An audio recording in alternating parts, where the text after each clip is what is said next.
Announcements none. Papers have been laid. Motion.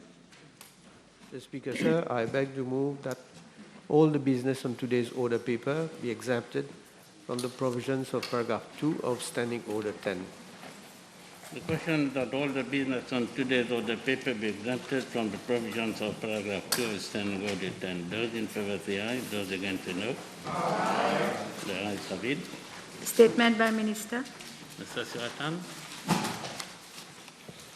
Mr. Speaker, sir, with your permission, I wish to make a statement on the latest developments with regard to the inclusion of Mauritius under the Financial Action Task Force list of jurisdictions under increased monitoring. Mr. Speaker, sir, for recall, in my statement to the House on 24 February 2020, I informed this Assembly about the substantial progress made in relation to technical compliance with respect to the FATF recommendations since the mutual evaluation report in 2018, where Mauritius was rated largely compliant or compliant with 35 out of 40 FATF recommendations. I also informed the House that the FATF had identified 5 strategic deficiencies which Mauritius must implement to improve the level of effectiveness of its AML-CFT regime. At its plenary meeting in February 2020, the FATF placed Mauritius on its list of jurisdictions under increased monitoring and provided Mauritius with an action plan to be implemented within a time frame of around 2 years. At this plenary meeting, Mauritius took a high-level political commitment to implement the action plan within the agreed timelines. Mr. Speaker, sir, since the placing of Mauritius on the FATF list, government has been proactive in tackling these strategic deficiencies, inter alia, through the setting up of an interministerial committee chaired by the Honourable Prime Minister to monitor closely the progress made in the implementation of the action plan. The Honourable Prime Minister has extended his unflinching support to my ministry and all relevant institutions in this national effort to strengthen the country's AML-CFT framework, both in terms of technical compliance and effectiveness. In this context, government has invested massively in all supervisory bodies and law enforcement agencies to provide them with all necessary resources. Mr. Speaker, sir, the core group of the National Committee on Anti-Money Laundering and Combating the Financing of Terrorism, chaired by the Financial Secretary, has been overseeing the work being undertaken by all the implementing agencies and provided strategic guidance as appropriate. In December 2020, a subcommittee of the core group was mandated to ensure close monitoring of the remaining action plan items.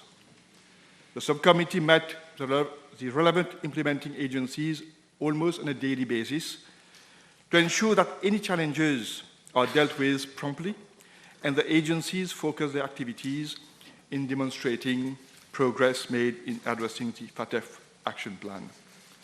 Mr. Speaker, sir, a first progress report was submitted in March 2020, but could not be considered by the FATF in view of the prevailing COVID-19 situation. Subsequently, on 31st July 2020, Mauritius submitted a revised first progress report to the FATF, Africa Middle East Joint Group. A second progress report was submitted to the Joint Group on 27th November 2020 to demonstrate further progress made in addressing the 5 strategic deficiencies identified by FATF since July 2020. Mauritius submitted a third progress report to the Joint Group on 2nd April 2021, which was considered at the recent June 2021 FATF plenary. It is to be noted that during all virtual face-to-face meetings held with the Joint Group and the FATF plenaries held since September 2020, Mauritius has been commended for its strong political commitment and the sustained progress made in the implementation of the FATF action plan.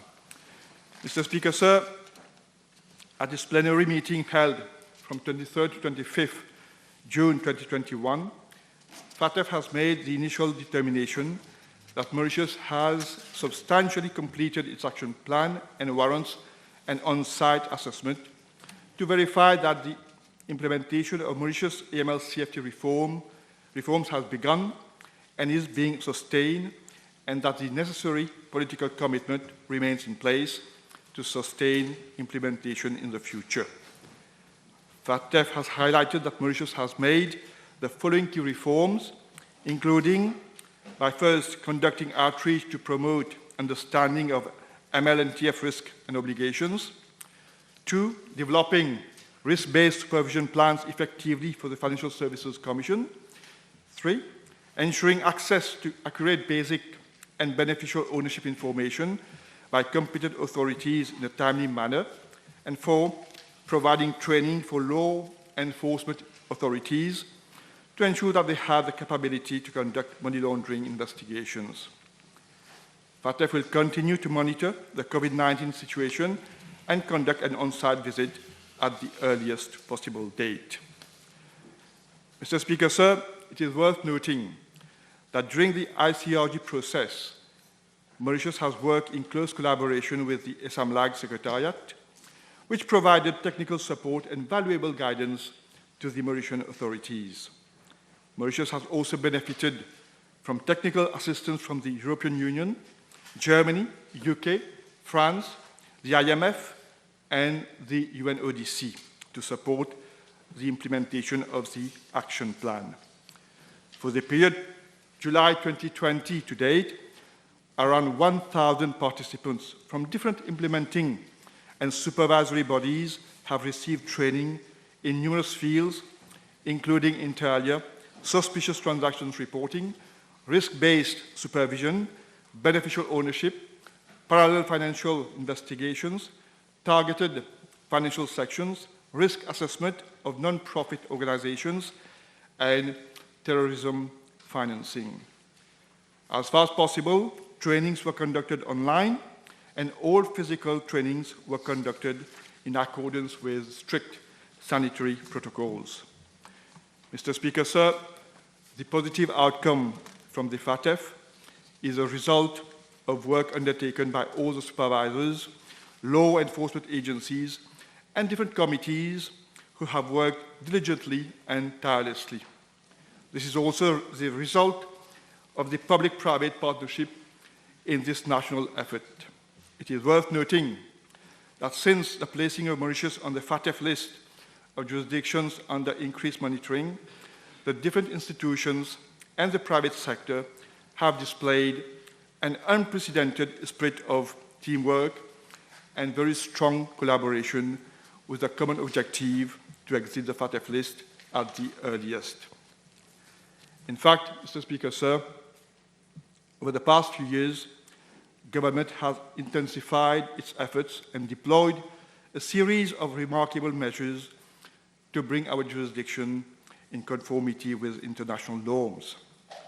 Mauritius made further progress in respect of technical compliance and is now rated compliant or largely compliant with 36 out of 40 FATF recommendations. This demonstrates our unflinching commitment to continue strengthening our AML-CFT system well before and beyond the FATF list, thereby ensuring effective adherence to all international standards on AML-CFT. Mr. Speaker, sir, to conclude, I would like to mention that my ministry, together with a core group on AML-CFT and concerned institutions, have already developed an extensive work plan in preparation for the submission of the next progress report to the Africa Middle East Joint Group and the forthcoming on-site visit of the FATF delegation. Let me reassure the House that the government will continue along this path and will remain committed to leave no stone unturned to complete the delisting process in the FATF list of jurisdictions under increased monitoring. This will enable Mauritius to eventually exit the EU and UK list of high-risk third countries. Thank you, Mr. Speaker, sir.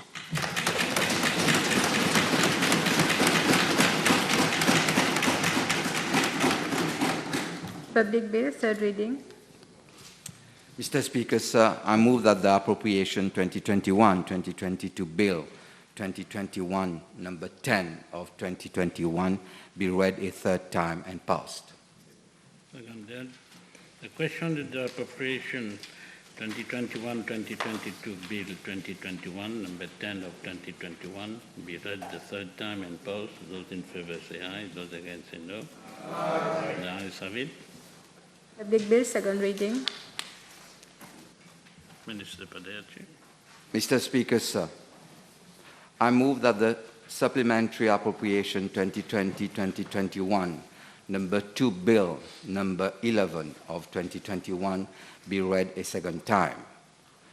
The bill makes provision for a supplementary appropriation of 23 billion and 600 million rupees under Vote 27.1 centrally managed initiatives of government in respect of services of government for the financial year 2020-2021. The House will recall that a sum of 144.3 billion rupees was voted for financial year 2020-2021. In addition, a supplementary appropriation bill of 17 billion rupees was introduced in the National Assembly in November 2020 and was voted in May 2021, mainly for equity injection in the National Property Fund Limited to enable the company to meet its immediate debt obligations. Mr. Speaker, sir, between November 2020 and now, there have been major unforeseen developments at the national level. In particular, there has been the second lockdown in March-April 2021 with the resurgence of the virus. Accordingly, government took a number of measures to preserve livelihoods and mitigate the negative impact on the economy. The wage assistance scheme and the self-employed assistance scheme was extended to workers in the non-tourism sector. A one-off grant of 10,000 rupees was also paid to the self-employed. In addition, new projects and schemes were approved under the Economic Recovery Program. Furthermore, expenditure has to be incurred following the decision of the Judicial Committee of the Privy Council in the case of Betamax Limited versus State Trading Corporation. Mr. Speaker, sir, it is in this context that the House is being called to vote for a second supplementary appropriation bill, which is in line with Section 105(3)(a) of the Constitution. The supplementary appropriation of 23.6 billion rupees caters for the following. First, a grant of 9.2 billion rupees to the National Resilience Fund, mainly in connection with the payment of a one-off grant to self-employed and the payment of the wage assistance scheme and the self-employed assistance scheme. Second, a grant of 4 billion rupees to the COVID-19 Project Development Fund for the implementation of additional projects approved under the Economic Recovery Program. Third, a grant of 4.6 billion rupees to the State Trading Corporation to enable the corporation to settle its liability following the decision of the Privy Council in the Betamax versus STC case. Fourth, a contribution of 2.5 billion rupees towards the National Environment and Climate Change Fund for implementation of projects and programs aimed at protecting the environment and mitigating risk associated with climate change. Fifth, an initial contribution of 1 billion rupees towards the National COVID-19 Vaccination Program Fund for the purchase of vaccines. And sixth, 2.3 billion rupees to write off some long outstanding loans that were provided to public bodies. The items of expenditure concerned, as well as explanatory notes thereon, are set out in the estimates of supplementary expenditure that has already been tabled in the National Assembly. Mr. Speaker, sir, I will now elaborate on each of the items requiring supplementary appropriation. In the 2020-2021 budget, provision was made for payment of the wage assistance scheme and the self-employed assistance scheme to those working in the tourism sector only as a second wave of the COVID-19 epidemic in Mauritius was not anticipated. With the resurgence of the virus in March 2021, as a policy decision, all expenses in connection with securing livelihoods and supporting employment and enterprises that were not budgeted are being met under the NRF. Accordingly, an amount of 9.2 billion rupees is required under the National Resilience Fund for the following: 2.3 billion rupees for the one-off grant of 10,000 rupees paid to some 227,000 self-employed in March 2021, and 6.9 billion rupees for payment of wage assistance scheme and self-employed assistance scheme. This provision will entirely cater for payment for half the month of March of wage assistance scheme and self-employed assistance scheme to operators in the non-tourism sector, payment for a full month of April of wage assistance scheme and self-employed assistance scheme to SMEs and self-employed, large public bus companies and large enterprises which were not allowed to operate, such as casinos, payment for the full month of May and June of wage assistance scheme to enterprises which had to remain closed following the lifting of the national confinements, such as registered training institutions, restaurants and fast food, fitness centers, casinos, cinemas, and wedding halls, or those whose activities are located in a red zone. Self-employed assistance scheme were also paid to self-employed who were not allowed to operate, such as artists, hawkers, who reside in a red zone or whose activities are located in a red zone, and payment of wage assistance scheme and self-employed assistance scheme up to September 2021, that is aligned with government decision for partial reopening of borders on 15th July and full reopening as from 1st October 2021. The grant of 2.5 billion to the National Environment and Climate Change Fund will be used as follows: 0.8 billion rupees for cleaning and embellishment of public sites, drains, bridges, and rivers, including for the acquisition of compactor, tipper lorries, and other equipment. 0.6 billion rupees for the rehabilitation, protection, and management of beaches, lagoons, and coral reefs. 0.6 billion rupees for the solid waste management program, including vertical expansion project at Marshy Coast landfill, and 0.5 billion rupees for the landslide management program. The supplementary appropriation of 4 billion to the COVID-19 Project Development Fund will be used for the implementation of projects that were approved under the Economic Recovery Program. This provision will be utilized as follows: 2.1 billion rupees for infrastructure projects such as construction of roads, sports and leisure amenities, as well as projects in Rodrigues and Agaliga. 0.65 billion rupees for the solar water heater schemes, installation of solar PV on public buildings. 0.25 billion rupees for environment protection and embellishment, and 0.3 billion rupees for the acquisition of modern tools for local authorities, replacement of irrigation system, acquisition of water tankers, installation of inflatable reservoirs, and replacement of defective production meters. As regards the STC, on 22nd June 2021, the corporation has paid around 5.6 billion rupees to Betamax Limited, representing damages for default under the contract of affreightment and legal and associated costs. In this context, government provided an advance of 4.6 billion rupees from the consolidated fund to the corporation. The remaining balance of around 1 billion rupees was met by the corporation from its own funds. Accordingly, a provision of 4.6 billion rupees is required to clear the advance. Concerning the National COVID-19 Vaccination Program Fund, 1 billion rupees is being provided to meet the cost of acquiring vaccines. As at date, 862,400 doses of vaccine has been purchased, and a sum of 609 million rupees has been spent. Moreover, orders have been placed for the purchase of some 3.3 million doses of vaccines, for which funds will be required. This supplementary appropriation will therefore cater for the amount already spent and also ensure availability of sufficient funds for effecting timely payments in respect of upcoming deliveries of vaccines.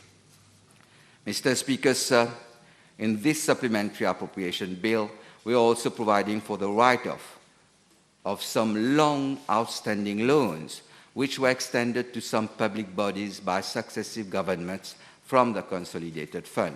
Some of them date back to more than 3 decades and have still not yet been repaid.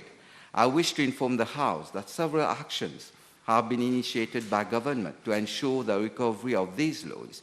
This action includes entirely the following: rigorous monitoring of repayment of the loans as scheduled by sending timely repayment notices, rescheduling of repayment of loans in cases where the public bodies are facing cash flow and financial difficulties, and providing a longer moratorium period for the loans so that the public bodies can service the loans when they have started to reap positive returns on their investments. In spite of the above measures, some of these public bodies are still not in a position to repay their loans to government in view of their precarious financial situation, which has exacerbated with the outbreak of the pandemic. The House will note that this issue has been raised by the Director of Audit in his reports.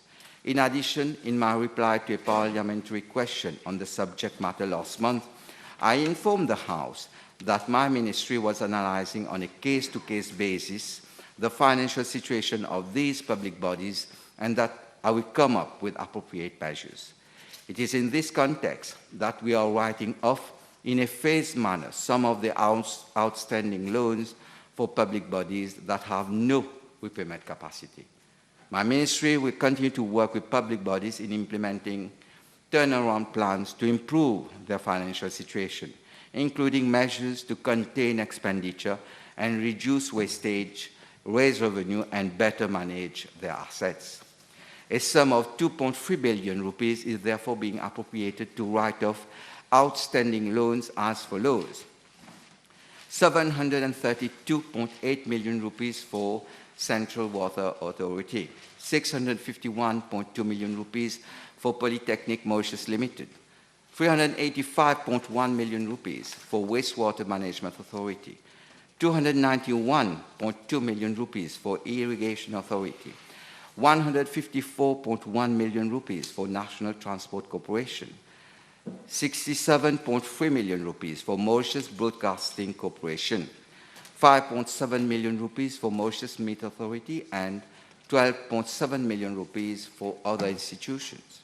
Mr. Speaker, sir, the approval of the House is being sought for the writing off of the above outstanding capital amounts, given that funds were initially appropriated and released as loans to these public bodies. The supplementary appropriation of 2.3 billion rupees will be used solely for effecting book adjustment in the accounts of government and will therefore not entail any cash withdrawal from the Consolidated Fund. As regards the arrears on interest and penalties on these loans, they will be waived accordingly. Mr. Speaker, sir, I wish to inform the House that except for the grant to the STC, the above supplementary expenditure has already been factored in the revised estimate for the current financial year that were published in the 2021-2022 budget estimates. The budget deficit for the current financial year is now expected to be around 6.6% of GDP instead of 5.6%. The public sector debt would be around 96% of GDP instead of 95% of GDP. Mr. Speaker, sir, I now commend the bill to the House. Seconded. Mr. Speaker, sir, I have a number of points to make. The first point relates to the explanatory memorandum of the bill. Now, this is what it says. The object of this bill is to provide for expenditure, both recurrent and capital, in respect of services of government for the financial year 2020-2021. Now, do you believe that, Mr. Speaker, after what you've heard the Minister say, do you believe that we are on the 29th of June, tomorrow is the end of the financial year, and suddenly the Minister of Finance is going to spend 23.6 billion rupees? Of course, it's a misnomer. In fact, Mr. Speaker, I would even go to say that this explanatory memorandum is a fake. Because, Mr. Speaker, of this 23.6 billion, let me take out the 4.6 billion to Betamax, which I understand it has already been paid, etc., etc. But the bulk of the 23.6 billion rupees consists of 16.7 billion rupees transferred to special funds. Now, these special funds, when will they be used? Because according to the government, to the minister's own estimates, which are year in, year out, underestimated, at the end of next financial year, which is going to start in 2 days' time, there will be at least 20 billion rupees standing to the credit, therefore available in those same special funds. What we are saying, Mr. Speaker, is there is sufficient amounts of money already in the special funds to meet all the expenditures that the Honourable Minister has just told us he has met or will meet. All of them. In fact, Mr. Speaker, there is, according to his own estimates, 35 billion rupees in special funds. There will be at the end of business tomorrow and the opening of business on the 1st of July. 35 billion rupees. Even if you were to take out the 17 billion rupees, you still end up, Mr. Speaker, with 18, 19 billion rupees left to spend on anything that the minister, on everything that the minister has told us he has spent. That money is already there. So I reiterate my point, Mr. Speaker, that what government is trying to do is building a war chest for the future, building as much as possible, increasing the budget deficit as much as possible in this year, maybe even next year, so that they can build a war chest to be used and spent on an unsuspecting electorate ahead of the next political electoral campaign, Mr. Speaker. That is what is being done today. In fact, Mr. Speaker, the appropriate explanatory memorandum for this bill today would be is that it's providing supplementary appropriation, both recurrent and capital, in respect of services of government for the financial years 2020-2021, 2021-2022, 2022-2023, at least, and probably even more, right ahead of the next general election. That is what this bill is providing, because there's already tons of money in the special fund sufficient to meet all of the expenditure that have been incurred to date. And as the government minister himself has said, this money will be when? Not tomorrow. Will be when? Next year, year after. So that is, Mr. Speaker, my first point.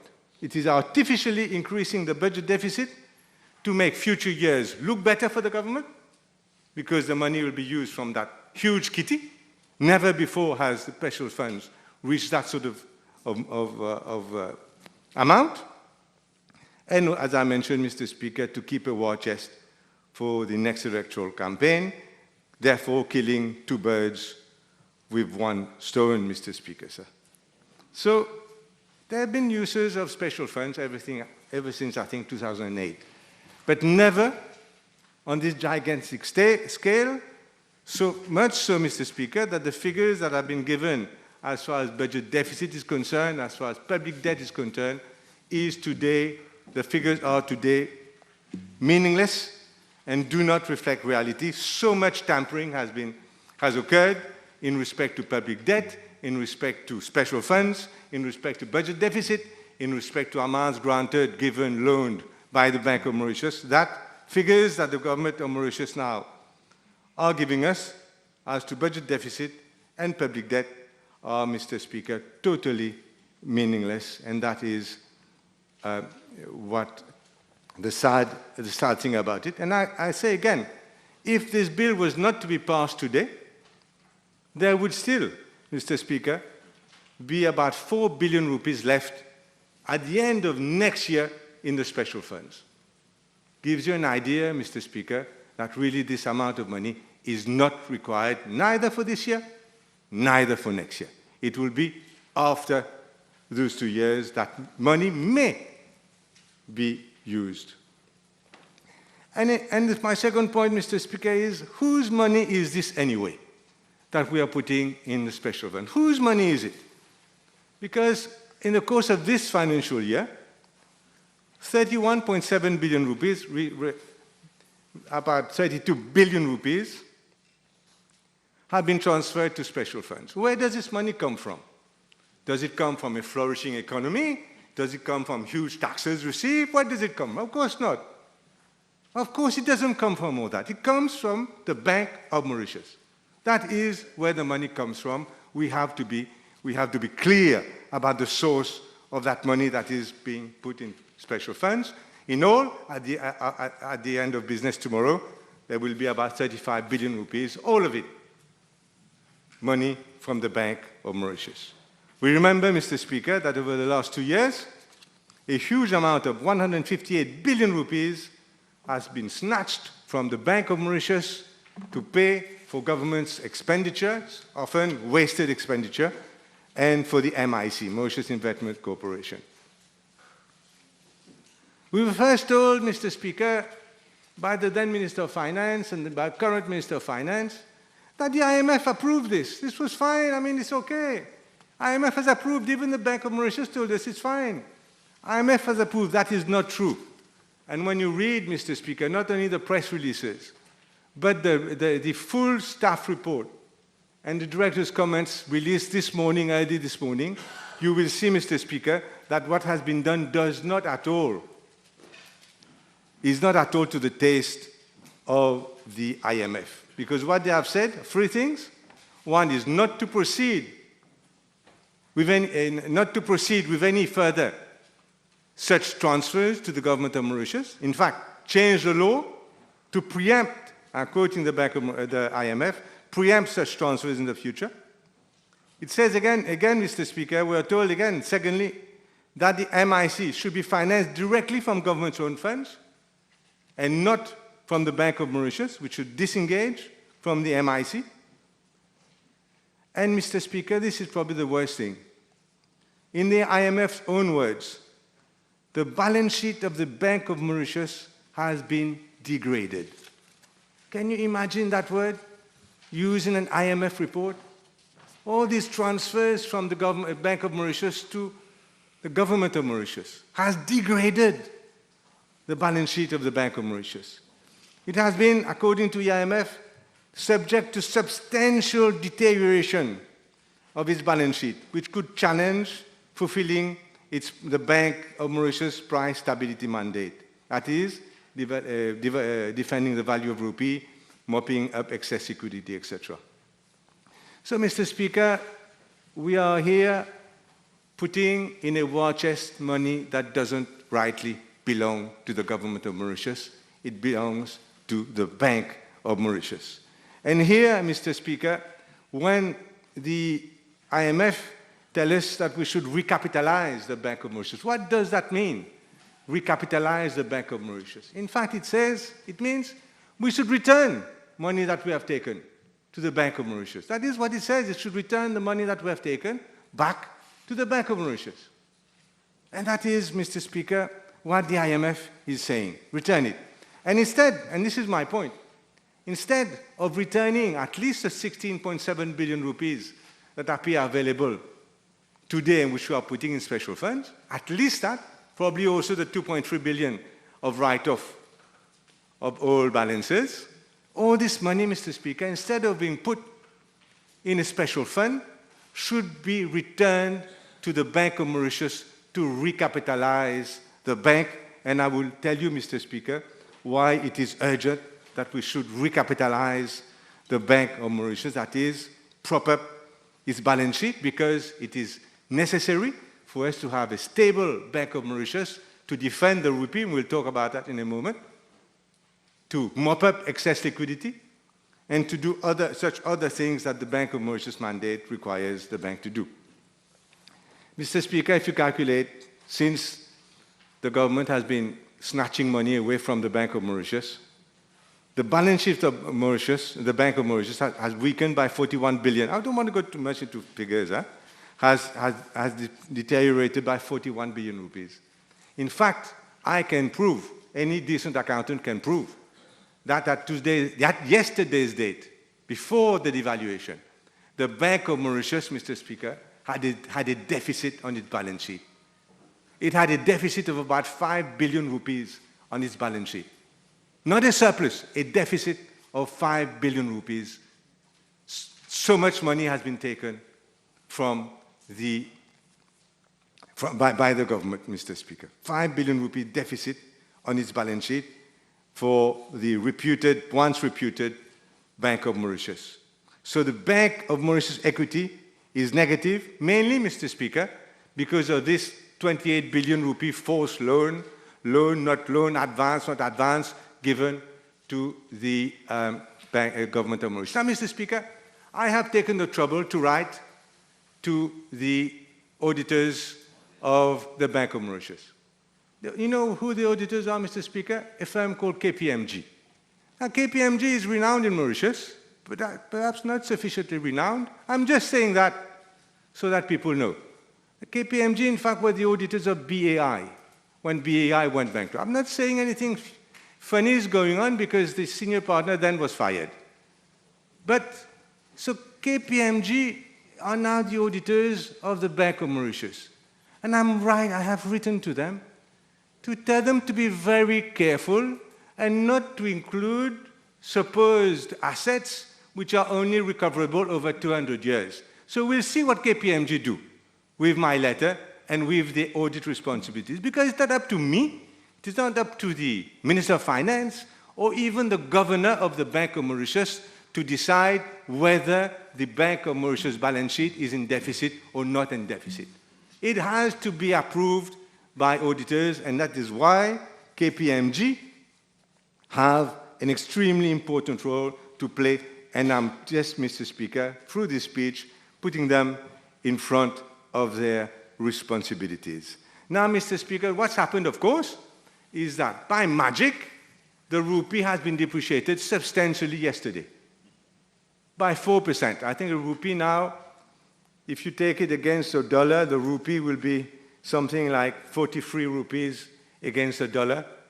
Since the election, Mr. Speaker, the rupee has lost 16% of its value against the dollar.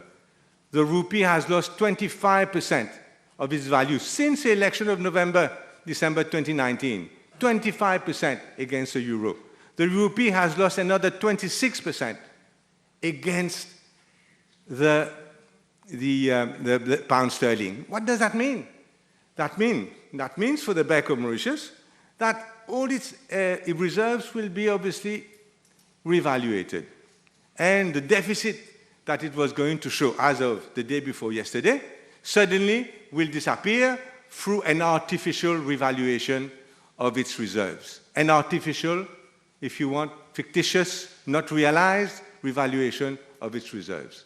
And that will, for the unknowing, save the Bank of Mauritius from showing a deficit on its balance sheet after, as I mentioned, the 28 billion rupee correction is made to this advance that is not an advance.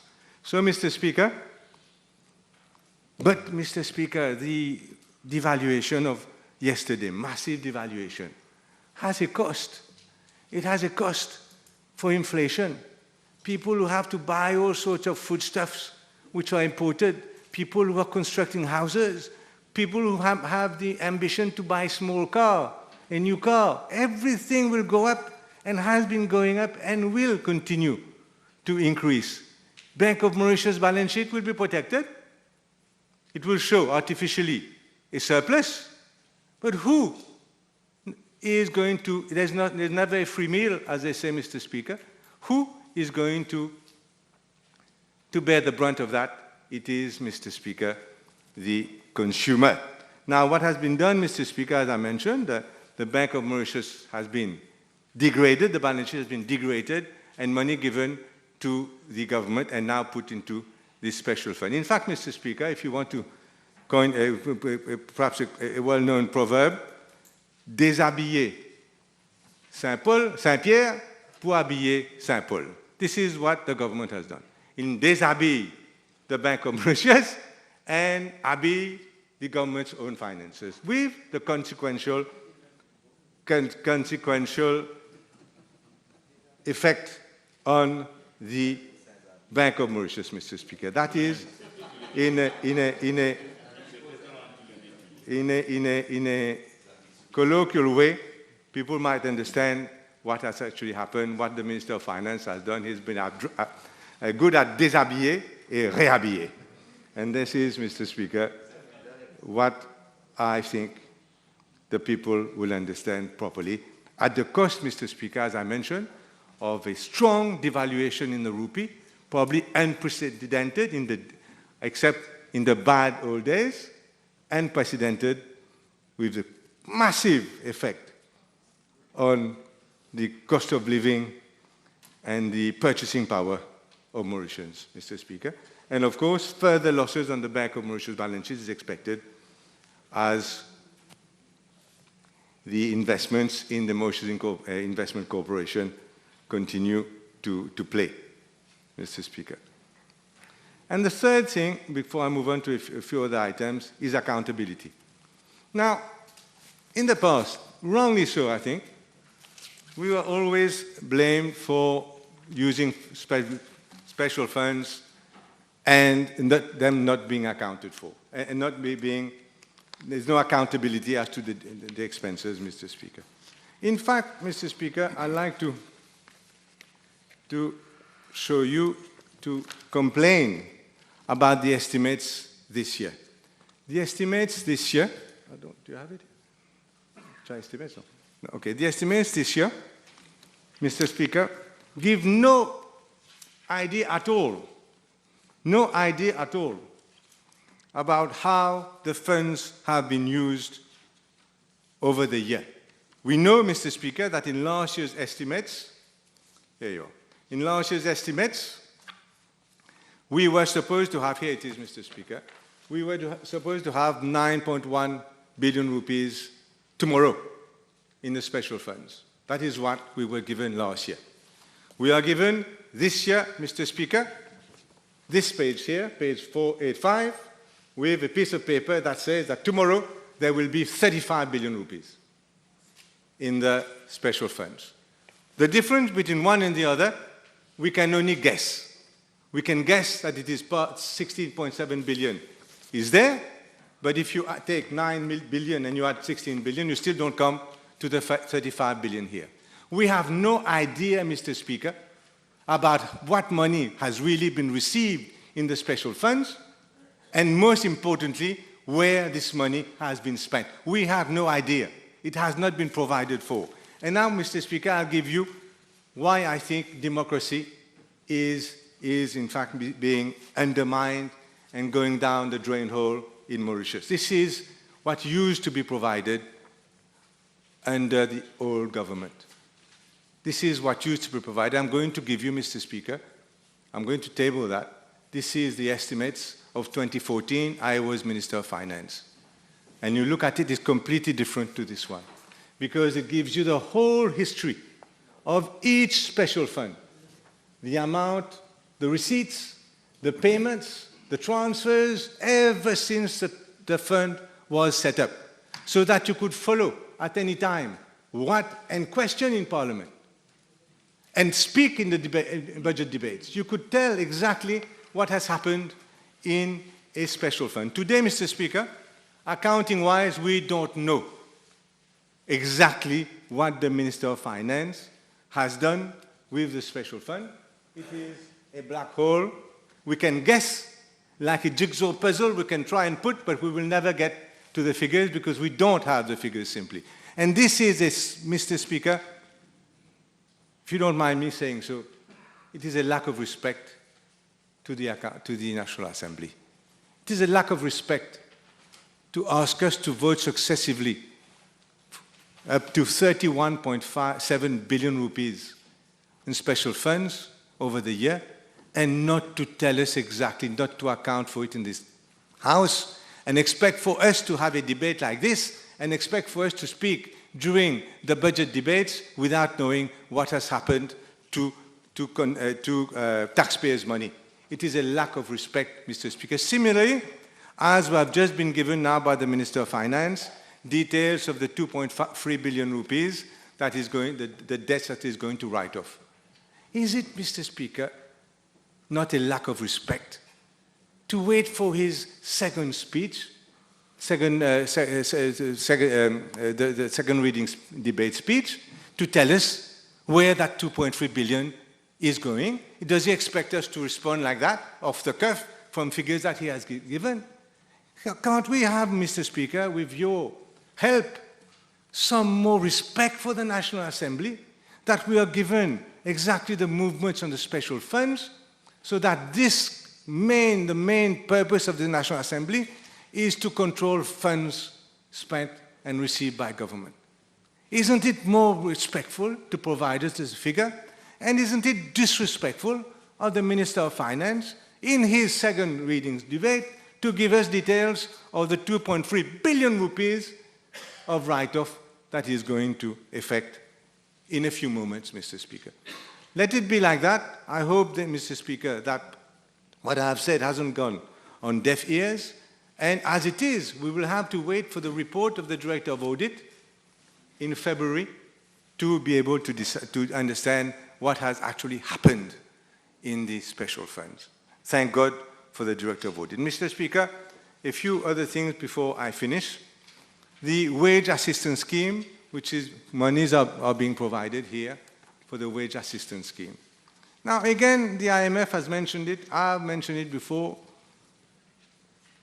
It can't just be stopped abruptly on the 30th of September. There will be companies, especially in the tourism sector, but also in the leisure industry. We're talking about cinemas, etc., restaurants, which will continue to be affected by COVID. Part of the restrictions may stay. Even if all the restrictions are removed, there will be a slow startup to activity.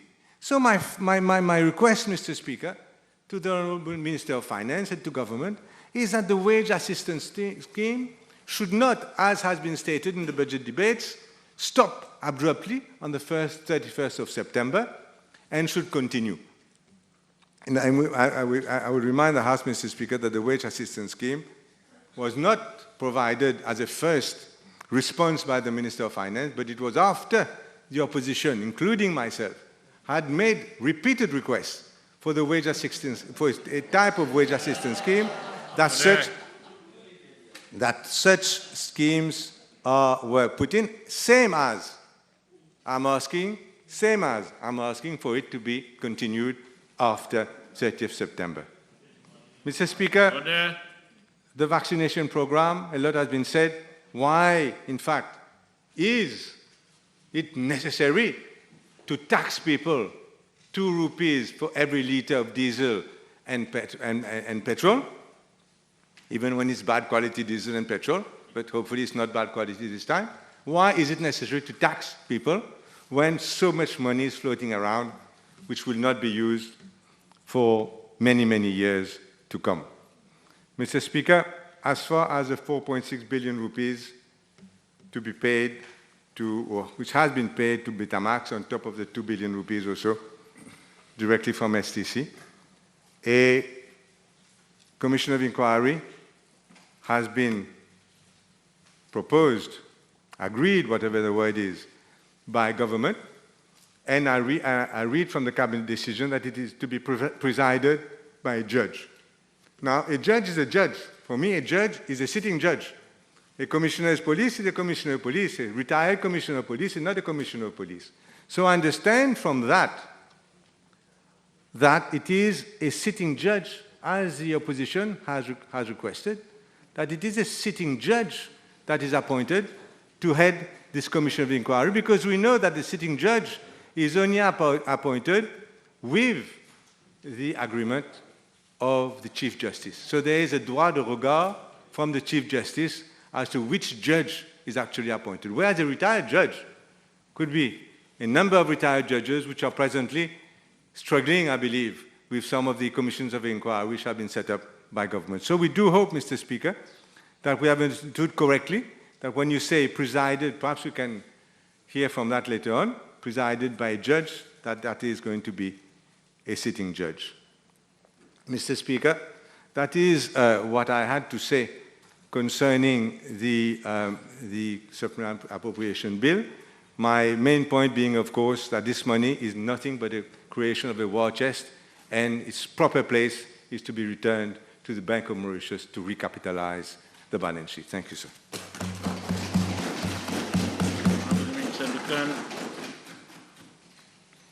Mr. Speaker, sir, let me, at the very start of my intervention, state how shocked I am to hear the Leader of the Opposition, who was himself a former Minister of Finance, state that through this supplementary appropriation bill, government is preparing a war chest for the elections to be held in 2024. Mr. Speaker, sir, we are in 2021. We are going through a crisis, and the whole world is going through the same crisis, and the impact of this crisis is being felt across the world. But it seems that the Leader of the Opposition is not aware of it.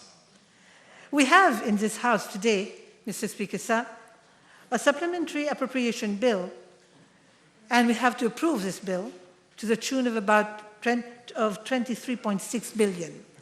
The sum being sought is to serve a dual purpose.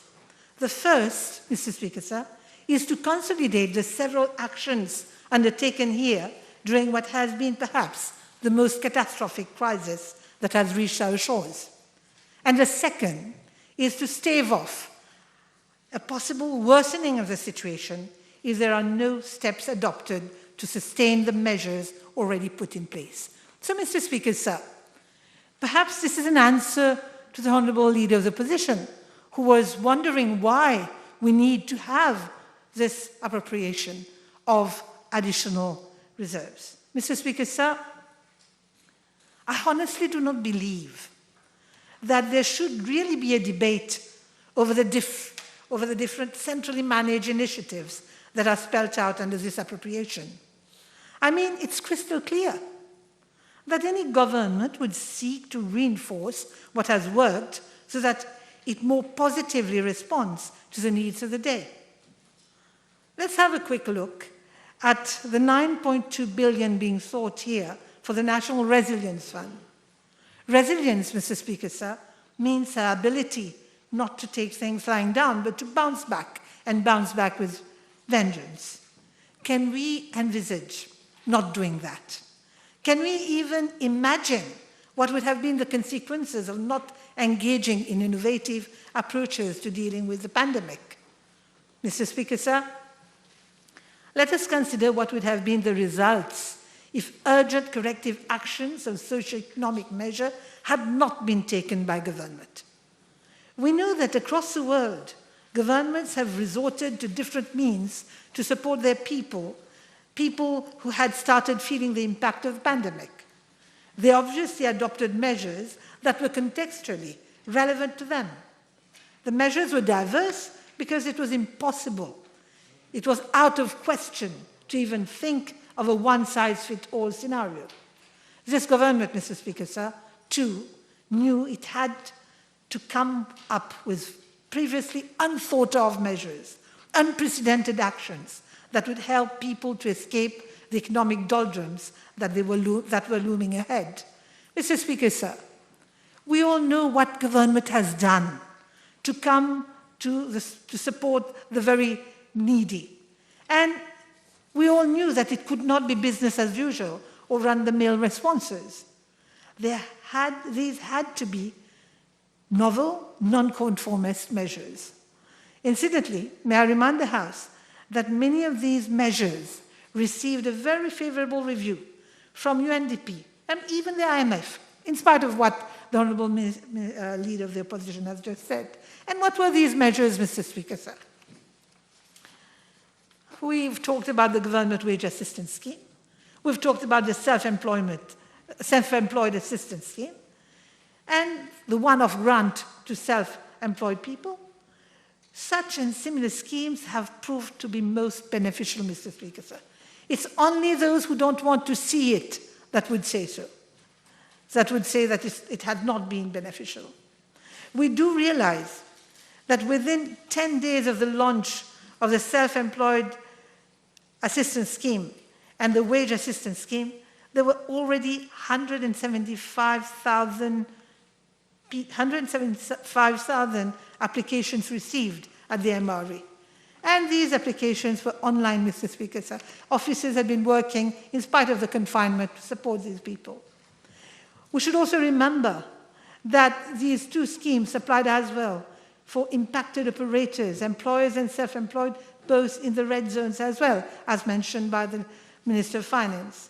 Mr. Speaker, sir, the amounts invested, I won't say spent, in the government wage assistance scheme and self-employed assistance scheme are indicative of their effective reach.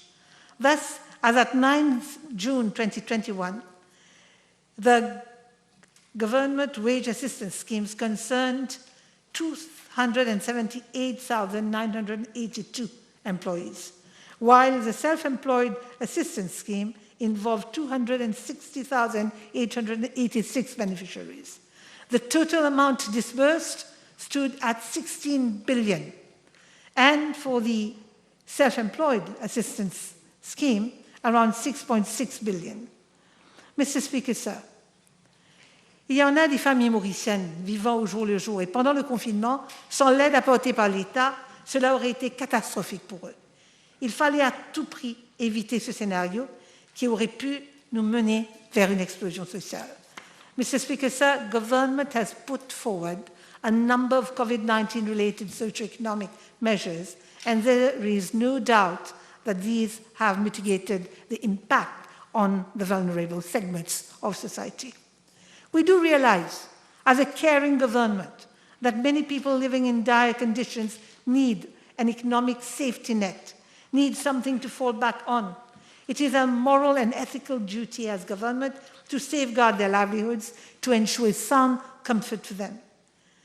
Because, Mr. Speaker, sir, the damage caused to them is more than just collateral. It's hard, it's direct.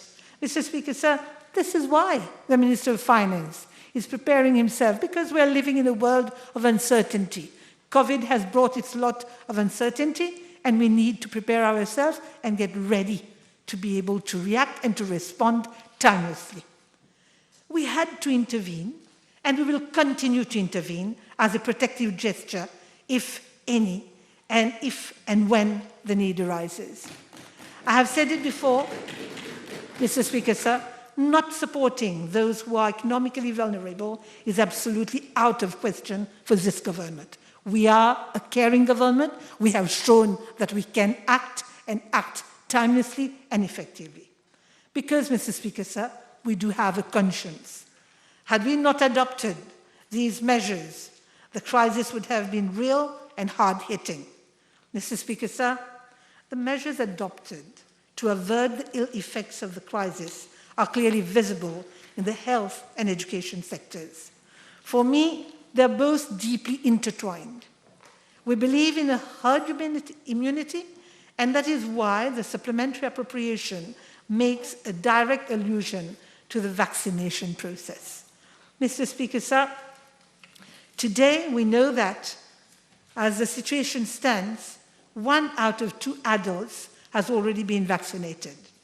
We have covered 48% of the population, and we should be soon getting to the 60% mark that would provide us general immunity. And, Mr. Speaker, sir, we shall be getting there soon. Mr. Speaker, sir, this concerns as much my ministry as it concerns the Ministry of Health and Quality of Life.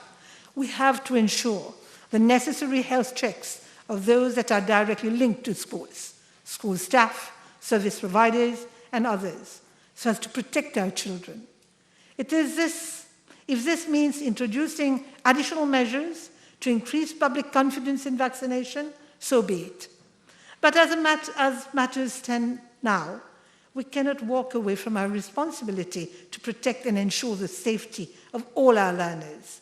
Their health and their security, as well as their mental health, are uppermost in our consideration. I'm glad to state, Mr. Speaker, sir, that more than 90% of the school personnel has already been vaccinated, and we're moving ahead. What does this indicate, Mr. Speaker, sir? It indicates that government is primarily concerned with protecting the population at large, and this at any cost. I can assure the House that the country will not witness a Scrooge-like, miserly stewardship where the well-being of the population is concerned. In this context, allow me, Mr. Speaker, to briefly refer to the COVID-19 Project Development Fund. All economists will confirm that our GDP has contracted because of the COVID-19 pandemic. In fact, the biggest dip in our GDP was recorded in the second quarter of 2020, as it contracted by 32.5%. Now, we all know how this will impact on our economy, on our people. Mr. Speaker, I will not go deep into the economic analysis, but I will simply insist on the fact that the economic recovery plan, le plan de relance et de l'investissement et de l'économie, has to necessarily be fully implemented, and that too timelessly. This plan comprises a slew of measures, and these target boosting GDP growth, protecting jobs, creating new ones, reducing dependence on imports, and improving the overall well-being of the population. These cannot be avoided if we want to give a spring to the heels of our economy. Mr. Speaker, sir, allow me to refer to the item write-off of loans that has a direct pertinence to my ministry, especially where Polytechnics Mauritius is concerned. You will recall, Mr. Speaker, sir, that the former regime prior to 2014 had come up with a project relating to the construction of campuses, and the premises of which were to be rented to public and private operators in the higher education sector. In this connection, a loan of 486 million was extended by the Ministry of Finance to the then Knowledge Parks Limited. And Knowledge Parks Limited was a purely commercial vehicle that was expected to repay the loan from revenue collected as rent from these institutions. Mr. Speaker, sir, when this government came to power in late 2014, we came up with the idea of setting up Polytechnics Mauritius. This body had to launch work-ready programs that are aligned to the nation's select sectors of the economy, and Polytechnics Mauritius Limited has become a flagship organization that now leads the way in putting a new face on technical education. It has successfully attracted more than 2,000 students after only 3 years of operation. Since the premises are not rented, but instead are welcoming students enrolling for technical education, the question of repaying the loan no longer holds, nor is it warranted. As of 31st March 2021, the loan, it's to my understanding that the loan stood at 810 million rupees, including accrued interest. I am therefore deeply grateful to my colleague, the Minister of Finance, that has positively considered the request to write off this loan. Indeed, the writing off the loan is a clear-cut signal of the importance this government attaches to our ambition to give technical education its rightful place. We want to create the conditions whereby students of technical education of today will become the creators of jobs for tomorrow. Mr. Speaker, sir, I would continue by taking another item under the ESC, the National Environment and Climate Change Fund. Mr. Speaker, sir, it's important for us to remember that Mauritius is the 7th most vulnerable country in the world so far as the impact of climate change is concerned. Petit État insulaire que nous sommes, il y a pas mal d'enjeux majeurs qui nous rendent vulnérables. Nous avons l'érosion de nos plages, la montée des eaux, les landslides, les flash floods. Donc, ce n'est que louable que nous allouons 2 milliards de fonds supplémentaires pour le ministère de l'Environnement afin de sauvegarder nos plages et de mitiger les effets du changement climatique. Mr. Speaker, sir, yes, We are all concerned about the settlement of the STC's liability to Betamax as a direct consequence of the ruling of the Privy Council. I will simply state that effecting the monetary settlement only goes to prove how deliberately ironclad the modalities of the contract had been worked out, as highlighted in the ruling of the Supreme Court of Mauritius. Mais, Monsieur le Président, ceux qui, de l'autre côté de la Chambre, se réjouissent et viennent nous pointer du doigt ne perdent rien à attendre. Laissons la commission d'enquête faire son travail. We shall separate the wheat from the chaff et la vérité émergera, Monsieur le Président. Monsieur le Président, je comprends que le leader de l'opposition est en faveur de l'instauration de cette commission d'enquête. Et nous allons attendre avec lui les findings de cette commission. Parce que la vérité, comme je l'ai dit, Monsieur le Président, émergera, et cela certainement. Monsieur le Président, nous faisons tous confiance au ministre des Finances. Et nous faisons confiance à toutes les mesures annoncées dans son budget. Il s'agit là de dépenses éminemment justifiables pour servir l'intérêt du peuple de notre République. Merci, Monsieur le Président.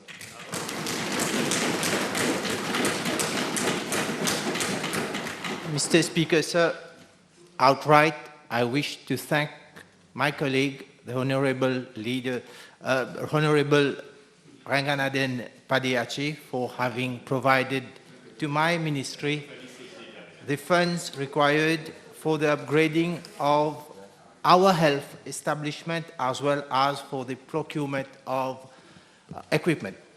Now, before I'll embark on the budget allotted to my ministry, I would first come back to the point raised by the leader of the opposition on the money that has been taken by the government from the Bank of Mauritius. I wish in lay terms to have this again, because this has been subject to debate. At the time when the country is going through the economic downturn due to COVID situation that we all know, what the government should have done? Is it not the right way that we have been able to sustain the welfare states? We have been able to provide wage assistance scheme. We've been able to sustain our economy through the Bank of Mauritius. Or should be the other possibilities? We should have lent money from other banks, international organizations, and paying huge interest. Or we should have not used that money. We should have let our people, let unemployment rise, tax our welfare state, or the other option. I'm sure if the government would have done the other way, the leader of the opposition would have come and tell us, why haven't you taken money from the Bank of Mauritius? Why haven't you done so? This has been the same. It goes in the same line for the sitting judge, for the Betamax. If we would have the presiding judge would have been a retired one, then the same question would have come. Always it has been the same question that keeps on coming for the different government's position on the different projects. We all know that has been from the very beginning, that has been the debate that if you do something in this way, even for the vaccines, it has been the same debate. I will not go again on that. Mr. Speaker, sir, I'll come especially about accountability and transparency, what my ministry is doing. My ministry was allocated a total amount of 100 million rupees under the COVID-19 Projects Development Fund, vote and subhead 2632328 for the following upgrading works. First, 58.1 million rupees for the signage, sanitary facilities, renovation, upgrading of mediclinics, of 116 community health centers, 23 area health centers, and provision of generator in Belvedere Mediclinic. Second, 2.5 million rupees for the acquisition of containers in area health centers, community health centers, and mediclinics in order to cater for additional storage of medical and other supplies. Third, 15 million rupees is provided for 2 refrigerated containers at Castell warehouse. These containers are being used for the storage of COVID-19 vaccines, which require a strict cold chain monitoring. Fourth, 10 million rupees for the improvement of waiting areas at the Mocha Eye Hospital. And fifth, an amount of 14.4 million rupees for maintenance works at various mediclinics, area health centers, and CHEs. And sixth, an amount of 3.7 million rupees for the Department of Operation Support Services, of which 3,278,228 rupees have been utilized for works and services. I'm tabling the list of works with the contractors and all the details. Mr. Speaker, sir, the list of works undertaken and already completed for a total amount of 8,509,849 rupees. This also I will table it. Ongoing works, Mr. Speaker, sir, for a total amount of 5,481,915 rupees. This one also I'm going to table all the list of expenses. Mr. Speaker, sir, tenders for a total amount of 24,721,100 rupees are due to be awarded, and works are expected to start shortly. Mr. Speaker, sir, I will now come on the National COVID-19 Vaccination Program Fund. Vote subhead 26323-209. As at date, Mauritius counts 558,883 persons vaccinated with a first dose of COVID-19 vaccine, and 228,073 persons who are fully vaccinated. This represents around 45% of the population having had a first injection, and by end of this week, nearly 20% of the population would be fully inoculated. Every day, around 14,000 people are either getting their first dose or second dose of a COVID-19 vaccine. Mauritius launched its national vaccination program on 26 January this year, only some weeks after world superpowers started to vaccinate their respective population. Vaccination target groups were established under the WHO recommendation. As we speak, my ministry has already vaccinated more than 55,000 frontliners, more than 24,000 Mauritians living with comorbidities that have been administered COVID-19 vaccines, including diabetes and cancer patients. More than 104,000 senior citizens have been vaccinated, including 1,086 residents of homes. We also vaccinated more than 267,000 workers and employees of the public and the private sector. Mr. Speaker, sir, I wish here to highlight the unflinching and undeniable commitment of our Prime Minister in making sure that our country had the required number of doses of vaccines for our population. The huge positive response, again, the huge positive response of our citizens at large is proof that they have fully understood that along with sanitary measures, vaccination remains an essential tool in fighting COVID-19. Mr. Speaker, sir, I stated in this very House, we will act fast, but without haste. This is what exactly the government did and is still doing. In July 2020, the Global Alliance for Vaccines and Immunization, Gavi, invited Mauritius to express its interest for the procurement through the COVAX facility of COVID-19 vaccines, being developed by several international pharmaceutical companies. After consultation with all relevant stakeholders, my ministry entered into an agreement with the COVAX facility to secure vaccines to cover 20% of the population. My ministry has already effected a down payment of 32,785,440 rupees and has given a bank guarantee of 135,367,690 rupees. My ministry has also paid 18.3 million rupees for the supply of 1,800 doses of AstraZeneca vaccine by Gavi Alliance COVAX facility through UNICEF. This sum includes handling and other incidental fees claimed by UNICEF.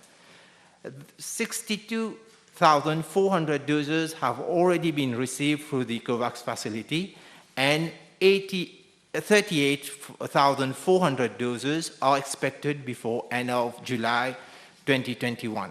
Mr. Speaker, sir, as the vaccines to be provided by the Gavi Alliance would cover only 20% of the population, my ministry sought information on availability of COVID vaccines from other sources.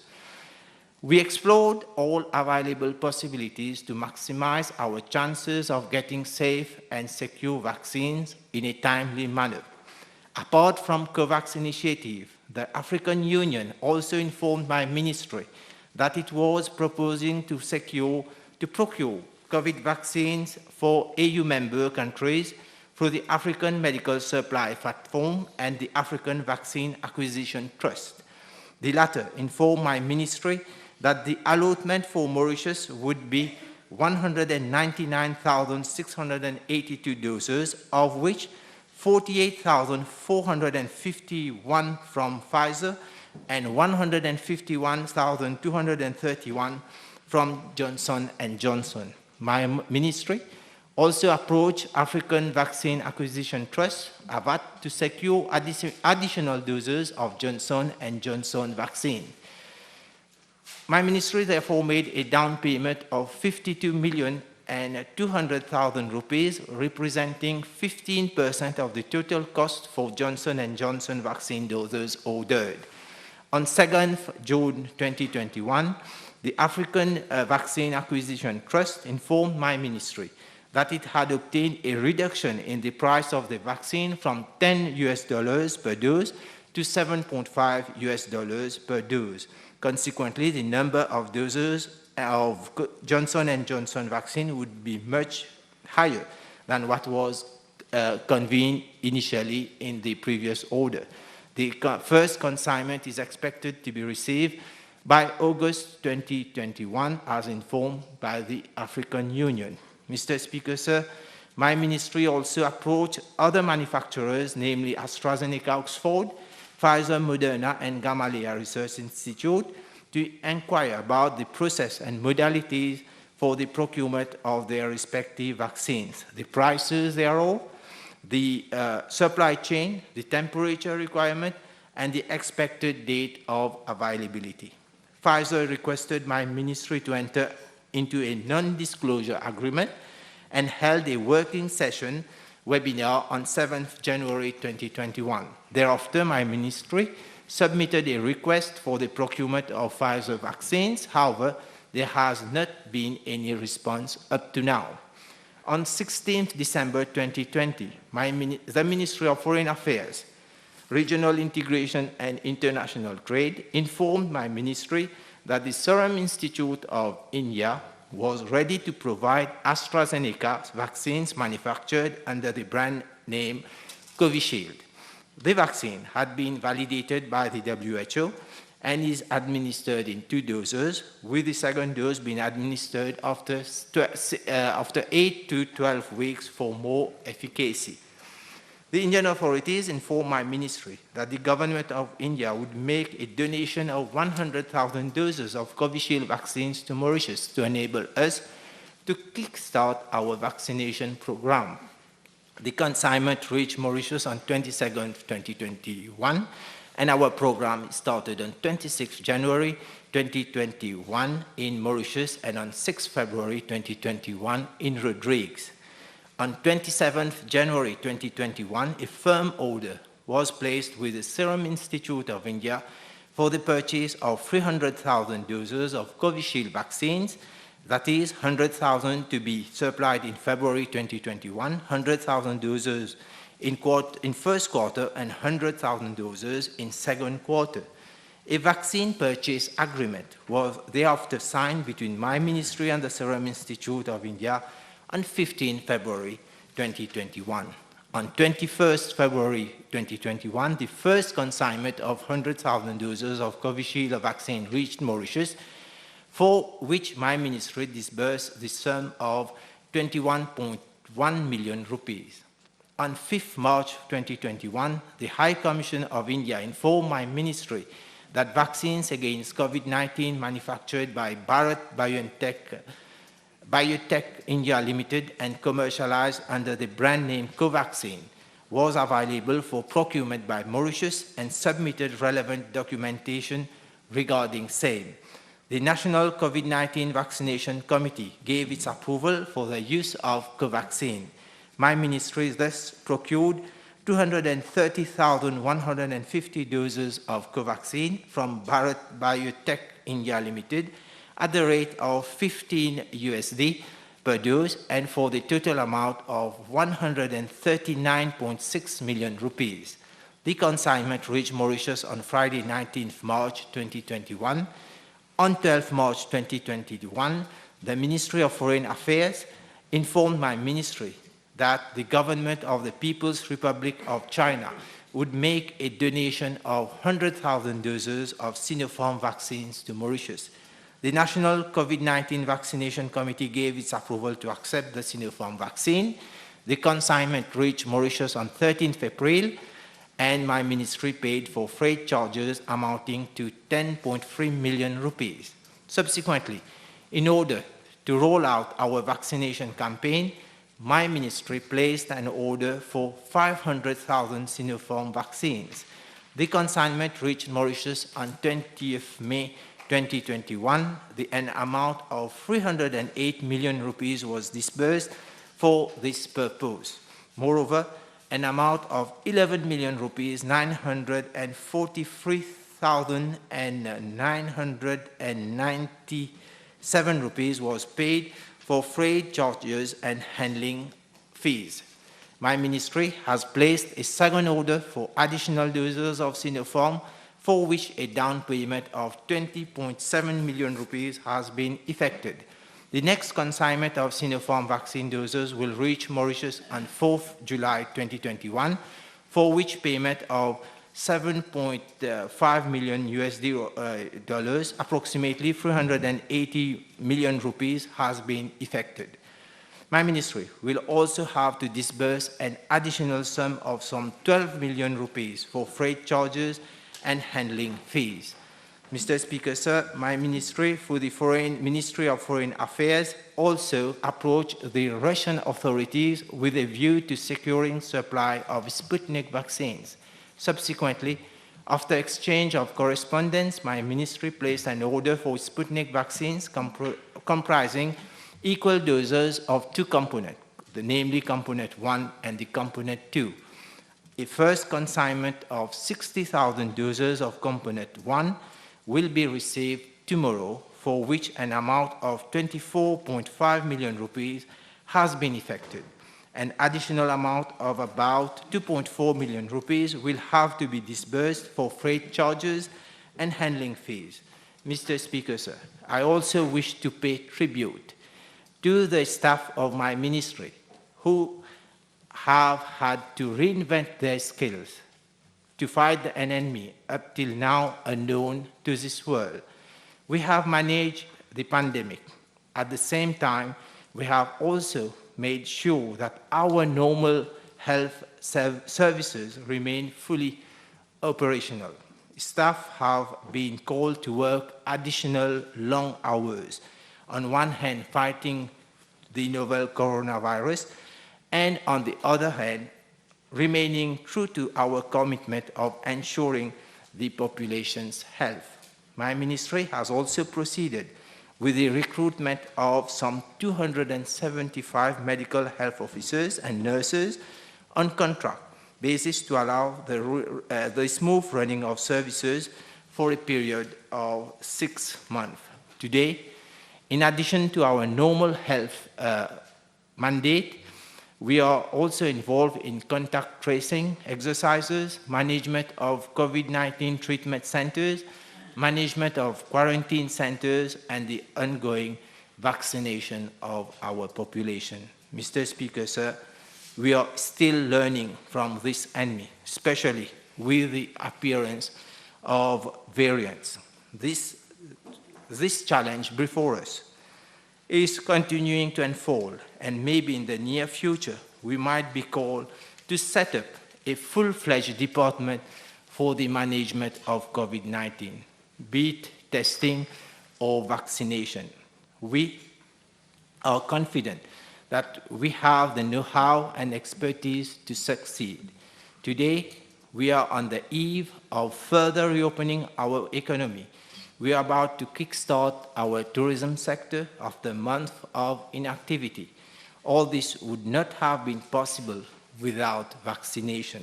This government has always put the safety and wellness of the population as its guiding principle, and we have never faltered from this imperative. When we will be opening our borders, we will exercise maximum caution so as to make sure that not a single citizen's health is compromised.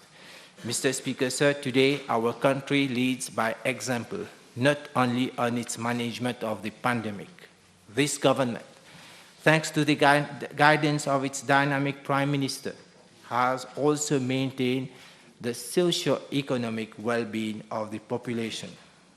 While our critics are busy indulging in demagogy, in making political alliances and the so-called Pacific rallies, this government will pursue its relentless work for the benefit of the people of the Republic. I thank you for your attention.